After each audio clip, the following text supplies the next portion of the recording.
Rising star মেডিকোজের নতুন ভিডিওতে তোমাদের সবাইকে স্বাগত। আজকের এই ভিডিওতে আমরা জানবো যে ডব্লিউবিএমসিসির যে শিডিউল রয়েছে সেই অনুসারে কিন্তু আজকের লাস্ট ডেট কাউন্সিলিং এ। তো আমরা জানবো যে আজ কি লাস্ট ডেট কাউন্সিলিং এর, নাকি কবে কাউন্সিলিং এর লাস্ট ডেট হতে চলেছে, রিভাইজ শিডিউল কবে আসতে পারে সেটা সম্বন্ধে জানাবো এবং পুরো ব্যাপারটা তোমাদেরকে বোঝাবো এবং ওয়েবসাইটে লগ ইন করে আমরা চয়েস ফিলিং শুরু হয়েছে কি দেখবো।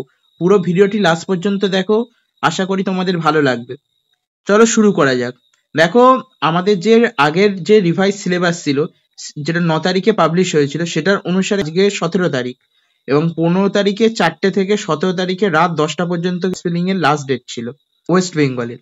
এবারে আমরা যদি এমসিসির দেখি, এমসিসির যে নোটিশটা ছিল সেই অনুসারে কিন্তু থার্ড রাউন্ডের ডেট ছিল 29শে সেপ্টেম্বর থেকে 18ই অক্টোবর। এটা হচ্ছে অল ইন্ডিয়া ডিমড সেন্ট্রাল ইউনিভার্সিটির। আর ভেরিফিকেশনের যে ডেট ছিল সেটা ছিল 28 তারিখ থেকে 29 তারিখে, মানে ক্যান্ডিডেটের ডেটা এমসিসির তরফ থেকে। তার মানে 18 তারিখ পর্যন্ত কিন্তু কাউন্সিলিং এর চয়েস ফিলিং শেষ হয়ে যাওয়ার কথা রাউন্ড 3-তে। রাউন্ড 3 কিন্তু কাউন্সিলিং এখনো শেষ হয়নি এমসিসি, তার কারণে হচ্ছে ডব্লিউবিএমসিসি তেও। আমরা যদি দেখি যে এমসিসির ওয়েবসাইটে, দেখো এমসিসির ওয়েবসাইটে কিন্তু অ্যাডিশন অফ নিউ সিট, আমি তোমাদের আগের ভিডিওতেই জানিয়েছি, এখানে নতুন সিট কিছু অ্যাড হয়েছে এবং এটা হচ্ছে 17 তারিখের নোটিশ। তার কারণে কিন্তু খুব শীঘ্রই কিন্তু শুরু করা যাবে না কাউন্সিলিং, তাই জন্য একটু কাউন্সিলিং এটা ডিলে হচ্ছে।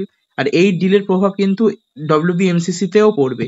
এবার চলো আমরা ডব্লিউবিএমসিসির যে ওয়েবসাইট আছে সেখানে গিয়ে আমরা দেখে নিই যে কাউন্সিলিং এর চয়েস ফিলিং স্টার্ট হয়েছে কি। ডব্লিউবিএমসিসির ইউজির কাউন্সিলিং এর ওয়েবসাইটে গেলাম, গিয়ে এখানে ক্যান্ডিডেট রেজিস্ট্রেশনে আমরা লগ ইন করলাম।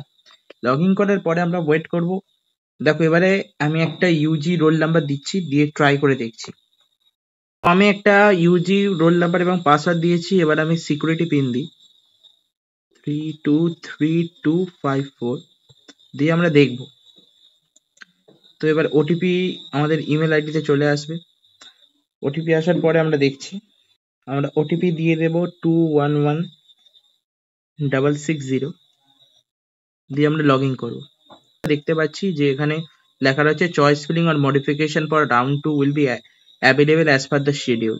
আমরা এখানে চয়েস ফিলিং এর উপর ক্লিক করব, চয়েস লকিং এর উপর ক্লিক করব। দেখতে পাচ্ছি কোনো কিছুই হচ্ছে না, তার মানে ডব্লিউবিএমসিসি কিন্তু কাউন্সিলিং এখন পর্যন্ত স্টার্ট হয়নি।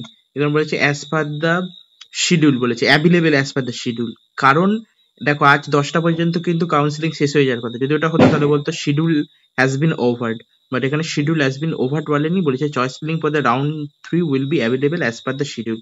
তো মোটামুটি এখন কিন্তু চয়েস ফিলিং স্টার্ট হয়নি ওয়েস্ট বেঙ্গল।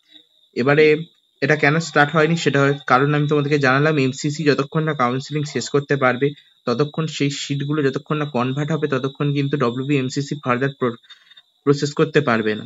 তো এই ছিল আজকের ভিডিও, আশা করি তোমরা পুরোপুরি ভালোভাবে বুঝতে পারলে। তোমরা অনেকক্ষণ ধরে আমাকে জিজ্ঞেস করছো চয়েস ফিলিং কখন কখন শুরু হতে পারে। দেখো আজ হচ্ছে 17 তারিখ, এখনো পর্যন্ত কোনো নোটিশ কিন্তু ডব্লিউবিএমসিসি তরফ থেকে আসেনি। আশা করা যেতে পারে কালকের 18 তারিখে আসবে কোনো নোটিশ।